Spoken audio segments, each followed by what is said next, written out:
Halo sahabat BK, Assalamualaikum. Semoga kalian selalu sehat dimanapun kalian berada.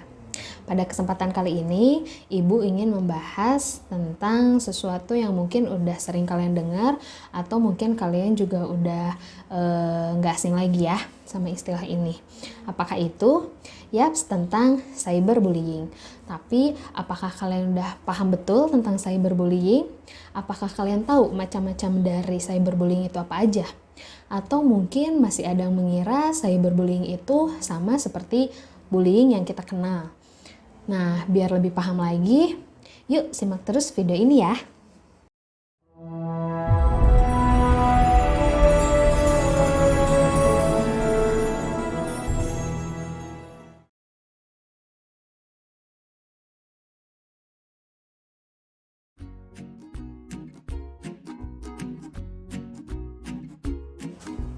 Nah, yang pertama, kapan sih mulai dikenal istilah cyberbullying? Nah, ternyata menurut informasi dari sebuah penelitian tentang fenomena cyberbullying pada remaja, di sini dikatakan bahwa cyberbullying ini sudah ditambahkan ke dalam Kamus Oxford Inggris yang menyatakan bahwa cyberbullying ini merujuk pada penggunaan teknologi informasi untuk menggertak orang dengan mengirim atau memposting sebuah teks yang bersifat mengintimidasi atau mengancam seseorang. Atau cyberbullying ini juga diartikan sebagai tindakan seseorang yang melakukan intimidasi pada si korban dengan melakukan pelecehan melalui perangkat teknologi. Nah, yang perlu kita garis bawahi di sini adalah perilaku mengintimidasi atau mengancam seseorang yang dibantu oleh perangkat teknologi. Atau kalau kita contohkan di dunia kita sekarang itu melalui sosial media. Jadi kalau misalkan bullying biasa itu dilakukan secara langsung melalui verbal ataupun non-verbal. Kalau misalkan cyberbullying itu melalui perangkat teknologi atau yang sering disebut dengan sosial media.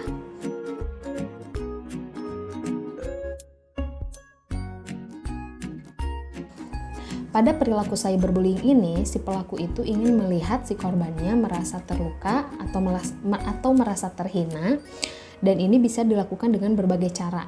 Misalkan seperti menyerang korban dengan mengirim pesan-pesan yang kejam, atau mengirim gambar yang bisa mengganggu si korbannya, atau contoh lainnya adalah memposting foto si korban dengan tujuan untuk mempermalukan atau mengolok-olok si korban. Nah, dan yang lebih ekstrimnya adalah memberikan ancaman atau menyebar fitnah tentang si korban.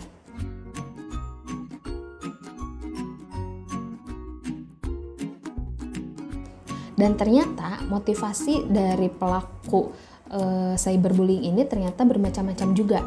Ada yang awal mulanya itu motivasinya hanya karena ingin iseng aja atau bercanda.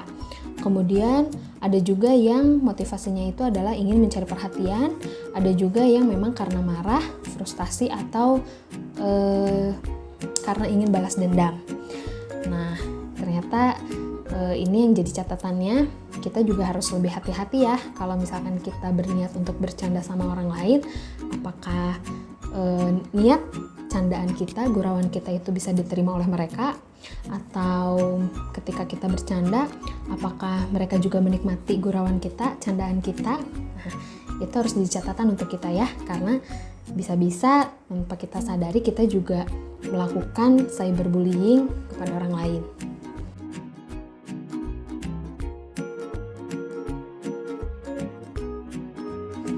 Sekarang kita lanjut ke macam-macam cyberbullying. Nah, macam-macam cyberbullying ini sama nggak sih sama bullying pada umumnya? Kalau bullying yang kita kenal itu kan ada dua macam, ada secara non-verbal dan ada secara verbal, dan itu dilakukan secara langsung ya. Jadi ketika melalui verbal, dia langsung mengucapkan kepada si korbannya misalkan sebuah olokan atau mengejek atau memberikan julukan-julukan yang tidak mengenakan. Nah, kalau misalkan secara nonverbal itu misalkan adanya kontak fisik seperti memukul, meninju, mencubit, dan lain-lain. Nah, kalau cyberbullying seperti apa ya?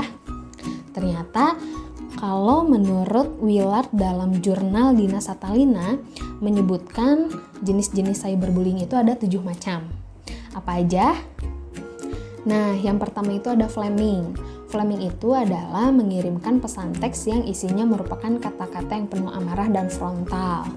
Yang kedua ada harassment. Kalau harassment ini lebih ke memberikan pesan-pesan yang berisi gangguan pada email, SMS maupun pesan teks, yang mana isi pesannya itu dilakukan secara terus-menerus dan berulang-ulang yang dapat mengganggu si korbannya. Nah, sering kita dengar ada istilah sexual harassment. Nah, sexual harassment ini berisi pesan teks yang di dalamnya itu lebih ke menyinggung tentang ke arah seksual, seperti itu. Kemudian ada cyber stalking. Kalau cyber stalking itu adalah si pelaku mengganggu dan mencemarkan nama baik korbannya secara intens sehingga membuat ketakutan besar kepada si korbannya. Kemudian yang keempat ada denigration. Denigration ini juga termasuk ke pencemaran nama baik. Nah, prosesnya itu adalah mengumbar keburukan seseorang di internet dengan maksud agar si korbannya ini merasa malu atau merasa harga dirinya rendah. Kemudian ada juga yang kelima yaitu impersonation. Impersonation yaitu peniruan. Nah, kalau jenis ini si pelaku berpura-pura menjadi orang lain atau berpura-pura menjadi si korban. Contohnya membuat akun di sosial media mengatasnamakan si korban yang kemudian akun tersebut disalahgunakan. Misalkan mengirim pesan-pesan yang tidak senonoh kepada orang lain atau memberikan komentar-komentar jahat di akun-akun orang lain. Intinya agar si nama korban ini menjadi jelek di mata orang lain. Itu ya. Kemudian ada outing dan trickery. Kalau outing itu adalah menyebarkan rahasia orang lain, menyebarkan rahasia si korban kepada orang lain, atau mungkin lebih ke menjelek-jelekan. Kemudian kalau misalkan trickery itu lebih ke si pelakunya ini membujuk seseorang untuk mendapatkan info-info atau rahasia tentang si korban yang kemudian nanti dia sebarkan ke orang lain.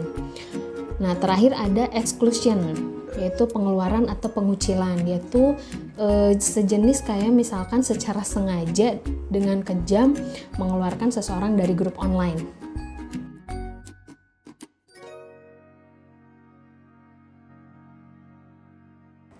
Nah, sekarang berbicara tentang dampak dari cyberbullying. Sebetulnya kalau berbicara tentang dampak, mau bagaimanapun kan bullying itu memang tidak bisa dibenarkan dan pasti ini akan menyebabkan adanya dampak negatif kepada si korbannya. Nah, termasuk cyberbullying ini juga dampaknya sebetulnya hampir sama dengan bullying pada umumnya, yaitu si korban akan merasa terserang fisik dan mentalnya. Banyak yang kita temui juga kasus-kasus artis yang melakukan bunuh diri karena mendapatkan hate comment dari netizen. Nah, ini adalah salah satu contoh dampak paling ekstrim ketika mendapatkan cyberbullying. Nah, ada juga dampak lain misalkan seperti depresi, frustasi, memiliki kecemasan yang tinggi, kemudian adanya perasaan tidak nyaman yang dirasakan setiap harinya. Kemudian ada juga yang merasa harga diri rendah dan ada juga yang fatalnya itu menjadi orang yang tidak mau berhubungan lagi dengan orang lain di lingkungannya atau mungkin bisa kita sebut menjadi seseorang yang antisosial. Nah, itu dampak dari cyberbullying.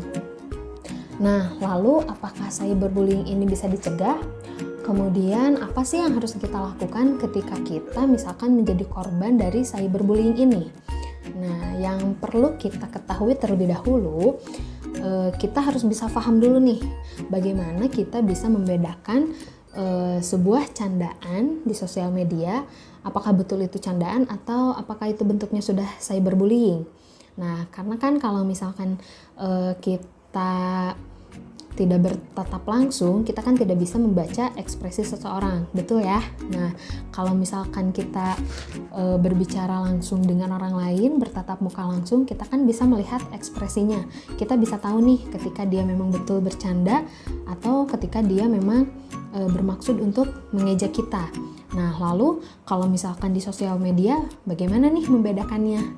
Nah, yang perlu menjadi catatannya adalah kita harus bisa memiliki prinsip ketika misalkan memang kita tidak nyaman dengan apa yang disampaikan oleh orang lain.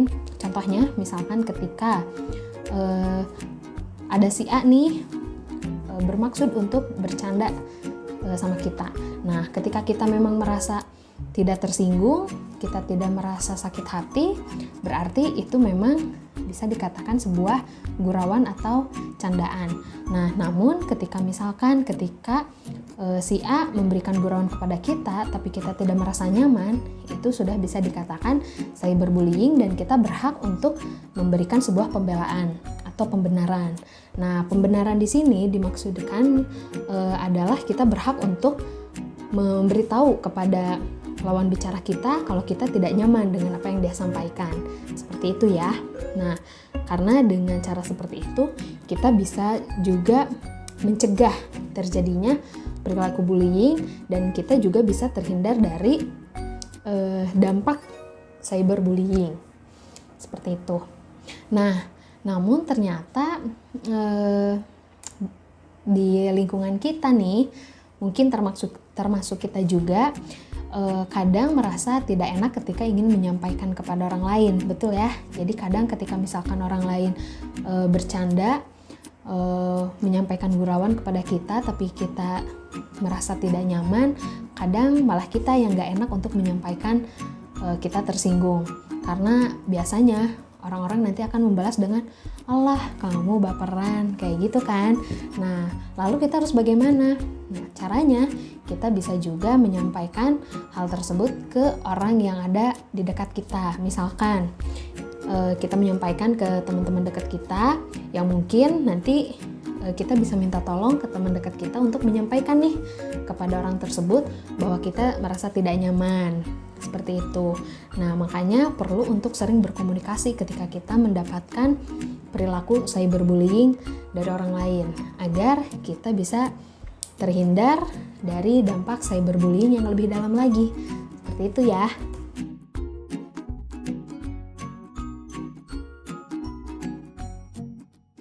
Nah, kita juga bisa loh mencegah diri kita atau menjaga diri kita agar tidak menjadi seorang pelaku cyberbullying. Nah, bagaimana caranya? Yaitu dengan bijak dalam bermain sosial media.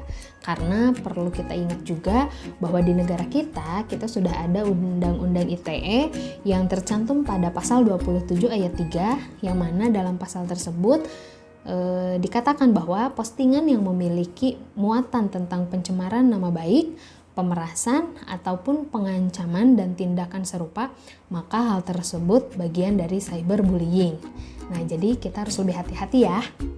Dan maka dari itu, kita juga harus memperhatikan etika-etika dalam bermain sosial media. Nah, etikanya harus seperti apa aja? Di dalam jurnal Hizanah Al-Hikmah, di sini disebutkan ada beberapa etika yang bisa kita lakukan, di antara lainnya adalah tidak memposting status yang berbau sara dalam bentuk tulisan, gambar, maupun video karena dikhawatirkan akan menyinggung pihak-pihak tertentu. Yang kedua, memperhatikan penggunaan kata atau kalimat sebelum memposting tulisan atau memberikan komentar. Nah, kita harus memperhatikan ketika kita mau membuat sebuah postingan atau kita akan membuat komentar, harus diperhatikan lagi kata-katanya ini dapat menyinggung orang lain atau tidak. Kata-katanya sudah sopan atau tidak, seperti itu. Kemudian, harus mampu membedakan obrolan yang bersifat pribadi dan publik.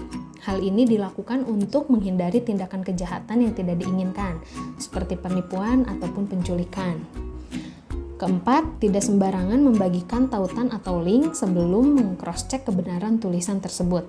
Jadi jangan sampai kita membagikan informasi yang hoax ya. Terakhir yaitu memahami konten dan maksud tulisan secara komprehensif dan tidak sepotong-potong sebelum memberikan komentar agar tidak ada kesalahpahaman. Nah, mungkin itu saja yang bisa Ibu sampaikan tentang cyberbullying. Mudah-mudahan kalian tidak merasa puas sehingga bisa mencari informasi lagi sebanyak-banyaknya tentang cyberbullying ini. Dan mudah-mudahan kita bisa terhindar dari perilaku cyberbullying dan kita juga bisa mencegah terjadinya dampak dari cyberbullying ini. Terima kasih bagi yang sudah menonton video ini dari awal sampai akhir dan sampai jumpa di video pembelajaran selanjutnya. Assalamualaikum.